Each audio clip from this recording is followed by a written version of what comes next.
মসজিদের মেম্বারে আজান হয়, আসসালাতু খায়রুম মিনান নাওম, ঘুম হইতে নামাজ উত্তম।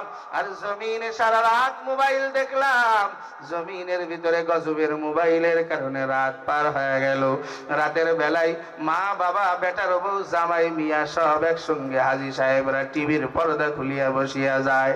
এমনও হাজী সাহেব জমিনে আছে, চুল দাড়ি সাদা হয়ে গেছে, মেহেন্দি নিয়ে লাল বানায় ফেলছে, ছায়া ছবি দেখে আর এক হাতের ভিতরে তসবিহ টেপে আর ছবি দেখে, আছে না নাই?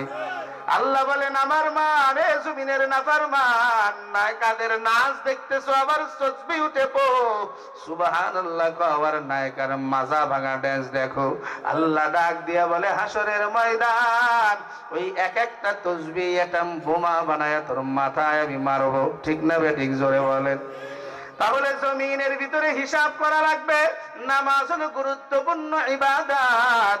বিশেষ করে আমার পর্দার আড়ালের আম্মা জানদের বোনদেরকে বলবো, ও মা বোনেরা, আপনিই পারবেন ঘরের মা, ঘরটা জান্নাতি ঘর বানাইবেন। কেমনে বানাইবেন একটু জরিয়া বাতায় দেই। জমিনের ভিতরে পুরুষ যেখানেই থাকুক না কেন, ছেলে যেখানেই থাকুক না কেন, রাত্র হলে মায়ের কাছে আসতে হয়, পুরুষদের বিবির কাছে রাতের বেলায় আসতে হয়। ও পর্দার আড়ালের মা বোনেরা, আল্লাহ তাবারক ওয়া তাআলা নিজেকেও বাঁচার কথা বলেছেন, আহালদেরকেও নিয়ে বাঁচতে বলেছেন। আপনি জমিনে অনেক মা আছে একা একা নামাজ পড়ে, পর্দা করে, ঘরের বালেক সন্তান নামাজ পড়ে না, বালেগা মেয়ে আছে নামাজ পড়ে না, পর্দা করে না। জমিনে স্বামী নামাজ পড়ে না, অনেক নারীরা আবার বলে হুজুর স্বামী শোনে না। ও আল্লাহর বান্দি, কেমনে শোনানো লাগে কাইফিয়াত আপনার কাছে ভালো জানা আছে।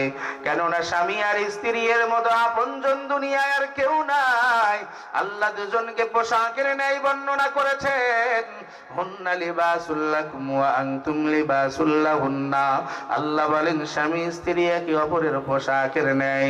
ও পর্দার আড়ালের আম্মা জান, আজকে জমিনে আদর সোহাগ দিয়ে স্বামীর কাছ থেকে যদি গহনা আদায় করে নিতে পারেন, এক সেট কাপড় যদি আপনার স্বামীর কাছ থেকে আদায় করে নিতে পারেন, ও আম্মা জান, তাহলে ওই স্বামীটাকেও আদর যত্ন করে আপনি আল্লাহ ওয়ালা বানাইতে পারবেন। কেমনে বানাইবেন? মসজিদে আজান হয়ে যাবে, আপনি স্বামীর জন্য পানির ব্যবস্থা করবেন, পানি আগায়া দিবেন, তাকে হাতের উপরে পানি ঢালিয়া ওযু বানায়া দিবেন। সন্তান যদি বালেগ থাকে, বাবার সঙ্গে জামা দিয়া টুপি দিয়া জায়নামাজ দিয়া মসজিদে পাঠায় দেন। ও মা, এরপরেও যদি না